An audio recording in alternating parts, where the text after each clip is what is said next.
ബ്രെഡും മുട്ടയും കൊണ്ട് വളരെ സിമ്പിളായിട്ട് എന്നാൽ ഏറ്റവും ടേസ്റ്റി ആയിട്ട് തയ്യാറാക്കിയെടുക്കുന്ന ഒരു അടിപൊളി ഈസി സ്നാക്കിൻ്റെ റെസിപ്പിയാണ്. അപ്പോൾ ഇന്നത്തെ റെസിപ്പി ഇഷ്ടപ്പെടുവാണെങ്കിൽ ലൈക്ക് ചെയ്യുക.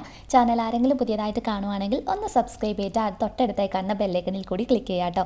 അപ്പോൾ പെട്ടെന്ന് ഇതെങ്ങനെയാണ് തയ്യാറാക്കി എടുക്കുന്നതെന്നുള്ളത് നോക്കാം അല്ലേ. അപ്പോൾ ഈ ഒരു സ്നാക്ക് തയ്യാറാക്കി എടുക്കുന്നതിനായിട്ട് ഒരു പാൻ വെച്ച് അതൊന്ന് ചൂടായി വരുമ്പോൾ 1 ടേബിൾ സ്പൂൺ എടുത്ത് എണ്ണ ഒഴിച്ചു കൊടുക്കാം. ഏത് എണ്ണ വേണമെങ്കിലും ഉപയോഗിക്കാം. ഞാൻ സൺഫ്ലവർ ഓയിലാണ് ഉപയോഗിച്ചിട്ടുള്ളത്. എണ്ണ ചൂടായി വരുമ്പോൾ ഇതിലോട്ടേക്ക് ഒരു സവാള അരിഞ്ഞതാണ് ചേർത്ത് കൊടുക്കുന്നത്. ഒരു ചെറിയ സവാള മാത്രമേ എടുത്തിട്ടുള്ളൂ. കൂടെ തന്നെ ഇഞ്ചിയും വെളുത്തുള്ളിയും കൂടി പേസ്റ്റ് പോലെ അരച്ച് വെച്ചിട്ടുള്ളത് 1 ടീസ്പൂൺ മുഴുവനായിട്ടും ആവശ്യാനുസരണമുള്ള ഉപ്പ് കൂടി ചേർത്ത് കൊടുക്കുക. എന്നിട്ട് എണ്ണയിലിട്ടിട്ട് സവാള നല്ലതുപോലെ ഒന്ന് വഴറ്റിയെടുക്കണം. അത്യാവശ്യം ആ ഒരു സോഫ്റ്റായി വരുന്ന ഒരു പാകത്തിൽ തന്നെ വഴറ്റിയെടുക്കണം കേട്ടോ. നന്നായി വഴണ്ട് വന്നതിന് ശേഷമാണ് പിന്നീട് നമ്മൾ ഇതിനകത്തോട്ടേക്ക് ഇഷ്ടമുള്ള വെജിറ്റബിൾസ് ഏത് വേണമെങ്കിലും നിങ്ങൾക്ക് ഉപയോഗിക്കാം. ഞാനിപ്പോൾ എല്ലാം വളരെ കുറവിലാണ് ചേർത്ത് കൊടുക്കുന്നത്. കുറച്ച് ക്യാബേജ് അരിഞ്ഞത്, അതുപോലെ കുറച്ച് ക്യാരറ്റ് അരിഞ്ഞതും, കുറച്ച് ക്യാപ്സിക്കം പൊടിയായിട്ട് അരിഞ്ഞതും എല്ലാം ചെറിയ കഷ്ണങ്ങളായിട്ട് മുറിച്ചെടുക്കുന്നതാണ് നല്ലത്. കൂടി ഒരു 1/4 ടീസ്പൂൺ അളവിൽ പഞ്ചസാര കൂടി ചേർത്ത് കൊടുക്കണം. ഇനി ഈ പച്ചക്കറികളൊക്കെ ചെറുതായിട്ടൊന്ന് മൂപ്പിച്ചെടുക്കണം. ഒരിക്കലും വെന്ത് കുഴയുന്ന ഒരു പാകത്തിൽ ചെയ്തെടുക്കരുത്. വളരെ കുറഞ്ഞ സമയം മാത്രം എണ്ണയിലിട്ടിട്ടൊന്ന് മൂപ്പിച്ചെടുത്താൽ മാത്രം മതിയാകും കേട്ടോ. അതിനുശേഷം ഇതിലോട്ടേക്ക് 1/2 ടീസ്പൂൺ അളവിൽ നമ്മുടെ വറ്റൽമുളക് ചതച്ചിട്ടുള്ളതും, കൂടെ തന്നെ ഒരു 1/4 ടീസ്പൂൺ അളവിൽ കുരുമുളക് പൊടി, പിന്നെ ഒരു 1/4 ടീസ്പൂൺ അളവിൽ തന്നെ ഗരം മസാല പൗഡർ കൂടി ചേർക്കാം. പൊടികളുടെ ഒന്നും അളവ് കൂടി പോകരുത്. നമ്മൾ ഗരം മസാല പൗഡറും കുരുമുളക് പൊടി മാത്രമേ നമുക്ക് ഇതിനകത്ത് ആവശ്യമായിട്ടുള്ളൂ. പിന്നെ നിങ്ങൾക്ക് ഇതിനകത്ത് പച്ചമുളക് അരിഞ്ഞ് ചേർക്കണമെങ്കിൽ അങ്ങനെ ഉപയോഗിക്കാവുന്നതാണ് കേട്ടോ. ഞാൻ പകരം ചില്ലി ഫ്ലേക്സ് ആയിട്ട് ചേർത്ത് കൊടുത്തതാണ്. അങ്ങനെ കഴിക്കുമ്പോഴാണെങ്കിലും നല്ല ടേസ്റ്റിയാണ്. ഇതിൻ്റെ പച്ചമണക്കം മാറുന്ന രീതിയിൽ ഒന്ന് വഴറ്റിയെടുത്താൽ മാത്രം മതി. അപ്പോൾ നമ്മുടെ ഫില്ലിംഗ് ഇവിടെ റെഡി ആയിട്ടുണ്ട്. ഫ്ലെയിം ഓഫ് ചെയ്തിട്ട് ഇത് നമുക്ക് അങ്ങോട്ടൊന്ന് മാറ്റി വെക്കാം. അടുത്തതായിട്ട് നമുക്ക് ഇതിലോട്ടേക്ക് ബ്രെഡാണ് ആവശ്യമായിട്ടുള്ളത്. അപ്പോൾ ബ്രെഡ് നമ്മളെ കയ്യിലുള്ള ഏതെങ്കിലും ഒരു വലിയ പാത്രം എടുത്തിട്ട് ചെയ്യുക. അതായത് മാക്സിമം ആ ബ്രെഡിനെ മുഴുവനായിട്ട് ഉപയോഗിക്കാൻ പറ്റുന്ന രീതിയിൽ ഒന്ന് കട്ട് ചെയ്തെടുക്കുക. എന്നിട്ട് ഒരു സ്ലൈസ് ബ്രെഡിൻ്റെ നടുഭാഗത്ത് ഇതുപോലെ നമ്മളൊന്ന് മുറിച്ച് കൊടുക്കണം കേട്ടോ. നമ്മൾ ആ ഒരു ഫില്ലിങ്സ് ഈ ഒരു രീതിയിലാണ് ഇതിന് ചെയ്തെടുക്കുന്നത്. അപ്പോൾ ഇങ്ങനെ ചെയ്തെടുക്കുമ്പോൾ കാണാനൊക്കെ സെർവ് ചെയ്യുന്ന സമയത്തൊക്കെ കാണാൻ നല്ലൊരു ഭംഗിയായിരിക്കും. അപ്പോൾ ഞാൻ ഇതുപോലെ ഒരു 3 ബ്രെഡ് സ്ലൈസസ് ആണ് കേട്ടോ ചെയ്തെടുക്കുന്നത്. ഒരു 3 പേർക്ക് സെർവ് ചെയ്യാനുള്ള ഒരു കണക്കിലാണ് ഞാൻ കാണിച്ചു തരുന്നത്. അപ്പോൾ ഇതുപോലെ ഒരു 3 ഞാൻ ഇതുപോലെ ഒന്ന് ലെവൽ ചെയ്ത് റെഡിയാക്കി എടുത്തിട്ടുണ്ട്. നമുക്ക് ഇതിനകത്തോട്ടേക്ക് ഡിപ്പ് ചെയ്യാനായിട്ട് ഒരു മുട്ട ഒന്ന് പൊട്ടിച്ചൊഴിക്കാം. അപ്പോൾ ഒരൊറ്റ മുട്ട മതിയാകും കേട്ടോ. എന്നിട്ട് ഇതിനകത്തോട്ടേക്ക് കുറച്ച് പഞ്ചസാര ചേർത്ത് കൊടുക്കണം. ഒരു 1/4 ടീസ്പൂൺ പഞ്ചസാര, ഒരു 2 നുള്ളു ഉപ്പ് കൂടി കേട്ടോ. പഞ്ചസാരയാണ് കൂടുതൽ ഉപയോഗിക്കുന്നത്. ഉപ്പ് ഒരു 2 പിഞ്ചൊക്കെ ചേർത്ത് കൊടുത്താൽ മതി. എന്നിട്ട് സ്പൂൺ വെച്ചിട്ട് നന്നായിട്ടൊന്ന് പതപ്പിച്ചെടുക്കണം. മുട്ട നന്നായിട്ടൊന്ന് ബീറ്റ് ചെയ്യുക. നിങ്ങൾ ഇതിൽ കൂടുതൽ ബ്രെഡ് എടുക്കുന്നുണ്ടെങ്കിൽ ഒരു മുട്ടയിൽ കൂടുതൽ ഉപയോഗിക്കാം കേട്ടോ. ഞാൻ ഇതിലോട്ടേക്ക് ഒരു 2 ടേബിൾ സ്പൂൺ എടുത്ത് പാൽ കൂടി ഒഴിച്ചു കൊടുത്തിട്ടുണ്ട്. മുട്ടയും പാലും കൂടിയുള്ള മിക്സും പഞ്ചസാരയുടെ ടേസ്റ്റ് കയറി നിൽക്കുന്ന രീതിയിലാണ് വേണ്ടത്. അപ്പോൾ നല്ല രീതിയിലൊരു മിക്സ് ഇവിടെ റെഡി ആയിട്ടുണ്ട്. ഇനി നമ്മളിത് എങ്ങനെയാണ് തയ്യാറാക്കി എടുക്കുന്നതെന്നുള്ളത് നോക്കാം അല്ലേ.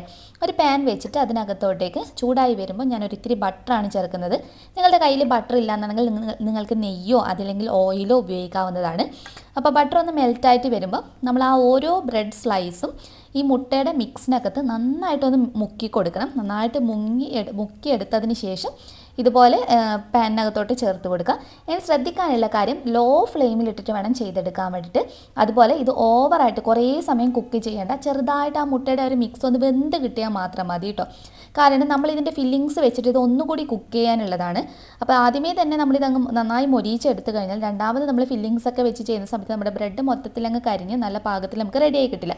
അപ്പോൾ ചെറുതായിട്ട് റെഡിയായി കിട്ടിയിട്ടുണ്ട്. നമുക്കിത് അങ്ങോട്ട് മാറ്റാം. ഇനി അതിൻ്റെ മുകൾ ഭാഗത്ത് വെക്കുന്ന ആ ഒരു പീസ് ഉണ്ടല്ലോ, ആ ഒരു പീസ് നമ്മൾ നന്നായിട്ട് തന്നെ കുക്ക് ചെയ്തെടുക്കണം. സാധാരണ നമ്മൾ ബ്രെഡൊക്കെ ടോസ്റ്റ് ചെയ്യുമ്പോൾ ഏതൊരു പാകത്തിനാണോ കുക്ക് ചെയ്തെടുക്കുന്നത് അത്യാവശ്യം ആ ഒരു ബ്രൗൺ കളറൊക്കെ വരുന്ന പാകത്തിൽ തന്നെ ഇത് തയ്യാറാക്കിയെടുക്കണം. ആ ബേസ് മാത്രമാണ് നമ്മൾ ചെറുതായി കുക്ക് ചെയ്തെടുക്കുന്നത്. ഈ മുകളിൽ വെക്കുന്നത് നന്നായിട്ട് തന്നെ ഒന്ന് കുക്ക് ചെയ്തെടുക്കുക. ഇനി ഇതെങ്ങനെയാണ് സെറ്റ് ചെയ്യുന്നതെന്ന് നോക്കാം. അപ്പോൾ ആ ഒരു പീസ് ഞാൻ ഇതുപോലെ ഒന്ന് സെറ്റ് ചെയ്ത് കൊടുത്തിട്ടുണ്ട് കേട്ടോ. ആ ബേസ് അതുപോലെ വെച്ച് കൊടുത്തു. മുകൾ ഭാഗത്തതും വെച്ച് കൊടുത്തതിന് ശേഷം ചീസ്, ഞാനിപ്പോൾ ചെദാർ ചീസാണ് എടുത്തിട്ടുള്ളത്. മസാല ചീസോ നിങ്ങൾക്ക് ഇഷ്ടമുള്ള ചീസ് ഉപയോഗിക്കാവുന്നതാണ്. അതുപോലെ തന്നെ ചീസ് ഇനി നിങ്ങളുടെ കയ്യിൽ ഇല്ല എന്നാണെങ്കിൽ നിങ്ങൾക്ക് ഇതിന് പകരം മയണൈസ് വെച്ചിട്ടും വേണമെങ്കിൽ ചെയ്തെടുക്കാം. ഇനി ഇതിലോട്ടേക്ക് ഞാൻ കുറച്ച് ടൊമാറ്റോ സോസ് ചേർത്ത് കൊടുക്കുന്നുണ്ട്. വളരെ കുറച്ച് മാത്രമേ ചേർക്കുന്നുള്ളൂ കേട്ടോ. വളരെ കുറച്ച് ഡ്രോപ്പ് പോലെ ഇങ്ങനെ എല്ലാ സൈഡിലും വരുന്ന രീതിയിൽ ചേർത്തിട്ട് നമ്മുടെ ഈ ഒരു ഫില്ലിങ്സ് 3 എണ്ണത്തിനകത്തും ഡിവൈഡ് ചെയ്തിട്ട് ഈക്വലായിട്ട് ഞാനൊന്ന് ചേർത്ത് കൊടുക്കുവാണ്. ഫില്ലിങ്സ് എപ്പോഴും അത്യാവശ്യം നന്നായിട്ട് ഉണ്ടാകുമ്പോഴാണ് ഇത് കഴിക്കാൻ നല്ല ടേസ്റ്റ് ഉണ്ടാവും കേട്ടോ. ഒന്ന് നന്നായിട്ടൊന്ന് പ്രസ് ചെയ്ത് ഒന്ന് ലെവൽ ചെയ്ത് കൊടുത്തതിന് ശേഷം ഇതിൻ്റെ മുകൾ ഭാഗത്ത് ഞാൻ കുറച്ച് ചീസ് ഗ്രേറ്റ് ചെയ്തിട്ട് ചേർത്ത് കൊടുക്കുന്നുണ്ട്. അപ്പോൾ നേരത്തെ പറഞ്ഞതുപോലെ ചീസ് ഇല്ലെങ്കിൽ മയണൈസും സോസും കൂടി ഒന്ന് മിക്സ് ആക്കിയിട്ട് ആ ഒരു കൂട്ട് ഇതിനകത്ത് മുകൾ ഭാഗത്തായിട്ട് ചേർത്ത് കൊടുത്താൽ മതി. ഇനി നമുക്ക് ജസ്റ്റ് ഇതെല്ലാം നന്നായിട്ട് കുക്ക് ചെയ്തിട്ടുള്ളതാണ് അല്ലേ. അപ്പം ഞാൻ കുറച്ച് ബട്ടർ ഒന്ന് മെൽറ്റ് ചെയ്തെടുത്തിട്ടുണ്ട്. നേരത്തെ പറഞ്ഞതുപോലെ ഓയിലോ നെയ്യോ എന്തിൽ വേണമെങ്കിലും നിങ്ങൾക്കിത് റെഡിയാക്കി എടുക്കാവുന്നതാണ്. അപ്പം ഞാൻ ഇതുപോലെ വെച്ച് കൊടുത്തതിന് ശേഷം നമുക്കിത് അടച്ച് വെച്ചിട്ട് ഈ ചീസിന് മാത്രം ഒന്ന് മെൽറ്റ് ചെയ്തെടുത്താൽ മതി. കാരണം ലോ ഫ്ലെയിമിലിട്ടിട്ടാണ് ചെയ്യുന്നത്. കാരണം നമ്മൾ ഹൈ ഫ്ലെയിമിലൊക്കെ ഇട്ട് ചെയ്താൽ നമ്മുടെ ബ്രെഡ് അങ്ങ് കരിഞ്ഞു പോകും. ലോ ഫ്ലെയിമിലിട്ടൊന്ന് ചൂടാകുമ്പോഴത്തേക്കും നമ്മുടെ ചീസൊക്കെ അങ്ങ് മെൽറ്റായി കിട്ടും.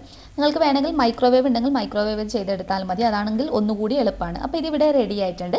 ഫ്ലെയിം ഓഫ് ചെയ്തിട്ട് സെർവിങ് പ്ലേറ്റിനകത്തോട്ട് മാറ്റാം. അപ്പോൾ ചീസും ബട്ടറൊക്കെ നിങ്ങളുടെ കയ്യിലുണ്ടെങ്കിൽ ഈ ഒരു മെത്തേഡിൽ തന്നെ ട്രൈ ചെയ്ത് നോക്കട്ടെ. അത്രയധികം ടേസ്റ്റിയാണ്. ഇനി അതില്ല എന്നാണെങ്കിൽ മാത്രം നിങ്ങൾ മയോണൈസും അതുപോലെ നെയ്യൊക്കെ വെച്ച് ഉപയോഗിക്കാവുന്നതാണ്.